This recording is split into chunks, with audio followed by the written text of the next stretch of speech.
A2S ශ්‍රී Lanka YouTube channel එකෙන් මම අද ඔයාලව එක්ක කරගෙන යන්නේ ස්ට්‍රෝබෙරි අතින්ම කඩාගෙන කන්න පුළුවන් විදිහේ ස්ට්‍රෝබෙරි ෆාම් එකකට. ඉතින් ඔයාලත් කැමති නේද ස්ට්‍රෝබෙරි අතින්ම කඩාගෙන කන්න? එහෙනම් අපි යමු. In silence, pain lingers in the air. Memories scatter fast. Love lost like fading. ඉතින් ඔන්න අපි ස්ට්‍රෝබෙරි ෆාම් එක බලන්න යන්න පිටත් වුණා. අබේවල යන පාරම තමයි මේ ස්ට්‍රෝබෙරි ෆාම් එකක් තියෙන්නේ. ඉතින් ඔයාලා නුවරඑළිය ඉඳන් අබේවල යනවා නම් මේ ස්ට්‍රෝබෙරි ෆාම් එකත් බලාගෙන යන්න පුළුවන්. නුවරඑළිය ඉඳන් අබේවලට යනකොට හම්බෙන දෙවෙනි ස්ට්‍රෝබෙරි ෆාම් එක තමයි මේක.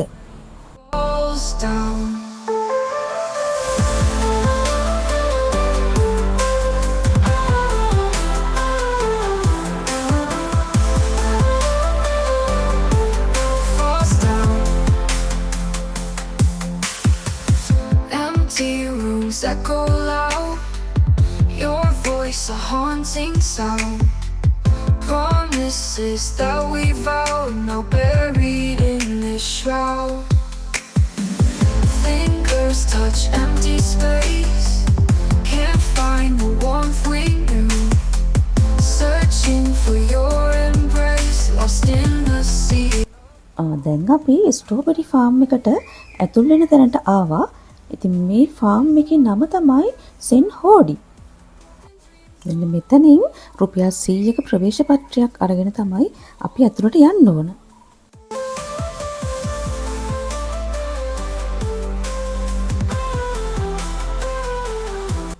ටිකට් එකත් අරගෙන මෙන්න මේ තියෙන පාරෙන් තමයි ස්ට්‍රෝබෙරි ෆාම් එකට ඇතුල් වෙන්න තියෙන්නේ. අපි ටිකක් උදින් ගියා මොකද මේ සීසන් කාල නිසා දවල් වෙද්දී ලොකු ක්‍රවුඩ් එකක් එනවා මෙතෙන්ට. ඒක බලන්න. මෙන්න මේ ටනල්ස් වල තමයි ස්ට්‍රෝබෙරි පැල හදලා තියෙන්නේ. එලිමහනේ හදනවටත් වඩා ටනල්ස් ඇතුලේ හදද්දී පළදාව වැඩි කියලා තමයි මෙයාලා අපිට කිව්වේ.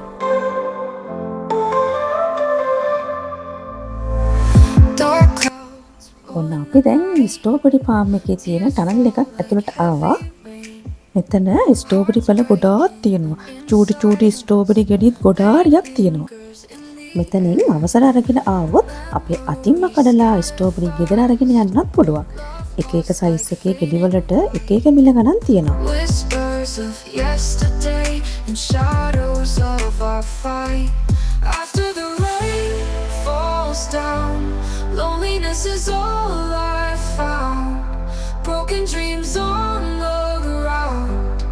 After the rain falls down.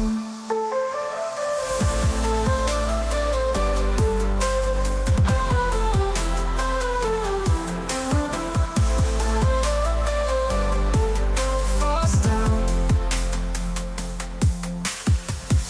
Empty rooms echo loud. Your voice a haunting sound. Promises that we vowed, now buried in this shroud. Fingers touch empty space, can't find the warmth we knew. මේ strawberry පැල කොහෙන්ද ගේන්නේ කොහොමද හැදෙන්නේ කියලා දැනගන්න ආසයි නේද? මේ ගැන කතාව. මේ පැල ගෙන්නන්නේ නම් නෙදර්ලන්තෙන් තමයි. පුංචි අඟල් එකමාරක පැලයක් තමයි ගෙන්නන්නේ අපි. ඒ ගෙන්නනකොට මුලස් සෝදලා තමයි ගෙන්නන්නේ. මේ මාධ්‍ය වෙලා තියෙන තනිකර කොහොබත්. කොහොබත් මාධ්‍ය ගෙනල්ලා ලංකාවේ. ඒක ගෙනල්ලා දවසක්ම පෙඟෙන්න දාන්න ඕනේ. ඊට පස්සේ තමයි පැලයක් ඉඳන්නේ. පැලේ ඉඳලා මාස දෙකක් යනකොට මේ වගේ සුදු පාට මලක් එනවා. මේ සුදු පාට මලේ කහ පාට මැද තමයි ගෙඩියක් බවට පත් වෙන්නේ. මේ පෙතිරික හැරිලා මේක ගෙඩියක් බවට පත් වෙලා මෙයාගේ මුල් අවදිය. මෙතන ඉඳලා දින 45ක් යනවා මේ වගේ රතු පාට ගෙඩියක් කඩා ගන්න. ඒ කියන්නේ මාස 3මාරක් යනවා. මාස 3මාරෙන් පස්සේ අවුරුද්දක් පුරා ඩේලි කඩා ගන්න පුළුවන්. ඒ අතරතුර ටෙම්පරේචර් එක තියෙන්න ඕනේ සෙල්සියස් අංශක 22ක් 24ක් දවල් කාලේ රාත්‍රියට 15. පැලේ ආයු කාලේ අවුරුද්දයි. අවුරුද්දටම ගන්න පුළුවන් 1 කිලෝ එකක් තමයි. ඒකට හේතුව අපි යන්නේ කාබනික වගාවක්. වතුර දීලා තියෙන්නේ ඩිප්ලිකේෂන් බට ලයින් එකෙන් බින්දු බින්දු වැටෙනවා.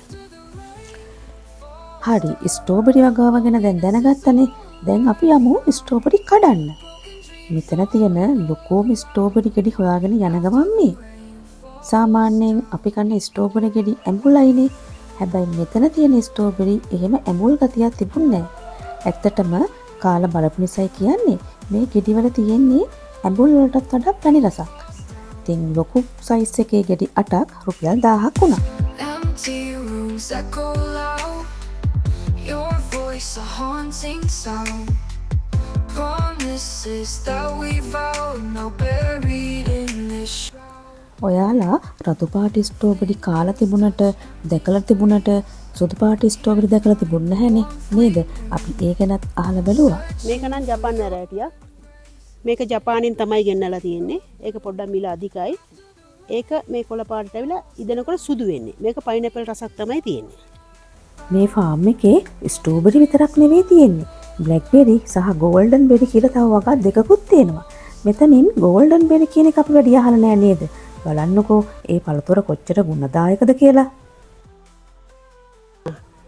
මේක කලින් ලංකාවේ තිබුණු පළතුරක්.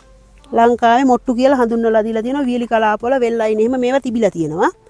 ඒක ලංකාවේ අය හඳුනගෙන නැහැ මොකටද හොඳ. එහෙම ගුණාත්මක පැත්ත දන්නේ නැහැ.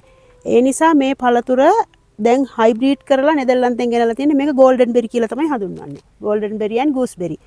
මේක කහ පාට වෙනවා හොඳටම. කහ පාට වුණාට පස්සේ මේක ඕපන් කරලා බලන්න මිස් ඔයා. ඕකේ කහ පාට ගෙඩියක් තියෙනවා. ඒක කාලා බලන්න ගොඩක් රසයි. ස්ට්‍රෝල් වලට හොඳයි. ඕක රාබි රටවල් වල තමයි ඉතින් ඉල්ලන්නේ සෑහෙන ඉල්ලු. ඒකයි කාලා අවුරුදු 3යි. බ්ලැක්බෙරි. මේ තියෙන්නේ බ්ලැක්බෙරි. හරිම රස පළතුරක්. දැක්කමත් කන්න ආසිතනව නේද? හරිය ලස්සනට මේ දවස්වල මේ ගෙඩි හැදිලා තියෙනවා. බලන්නකෝ කොහොමද මේ පගාව කියලා. Whispers of yesterday and shadows of our fight. After the rain falls down. බ්ලැක්බෙරිත් පැල ගෙන්නන්නේ අපි නෙදර්ලන්තෙන් තමයි. මේක පස් කොම්පොස් මික්ස් කරලා තමයි මාධ්‍ය වෙලා තියෙන්නේ. මේක ඉඳලා මාස 6ක් යනවා මේ වගේ මලක් ගන්න. මේකේ කොළ පාට මැද තමයි ගෙඩියක් බවට පත් වෙන්නේ. ඉස්සර වෙලාම හැදෙන්නේ කොළ පාට ගෙඩියක්. ඊට පස්සේ දින 15කින් රතු පාට ගෙඩියක්. තව දින 60ක් විතර යනවා කළු පාට ගෙඩියක් කඩා ගන්න. මේකේ ආයු කාලය අවුරුදු 3ක් වගේ. පළවෙනි වතාවට තමයි අපේ සෙන්හෝටි ෆාම් එකේ බ්ලැක්බෙරි දාලා තියෙන්නේ. මේක කැන්සර් වලට, කිඩ්නි අමාරු වලට ගොඩාක් හොඳයි කියලා හඳුන්වලා දීලා තියෙනවා. මේකේ ජූස් එකත් හොඳයි, අයිස්ක්‍රීම් එකත් හොඳයි. වගේ ලස්සන ස්ට්‍රෝබෙරි ෆාම් එකක් බලලා ඉවර වෙලා ස්ට්‍රෝබෙරි දාලා හදපු කෑමනොකා ආවත් ලොකු අඩුවක් කියලා දැනුණු නිසා මේ ෆාම් එක ළඟම තියෙන අවුට්ලට් එකට අපි ගියා ස්ට්‍රෝබෙරි පිරිච්ච රස ඩෙසර්ට් වර්ග කිහිපයක රහ බලන්න. ඉතින් මේ තියෙන්නේ මම ඕඩර් කරපු ස්ට්‍රෝබෙරි පිරිච්ච රස වෆල් එකයි, රස කප් කේක් එකයි, රස සෑන්ඩ්විච් එකයි.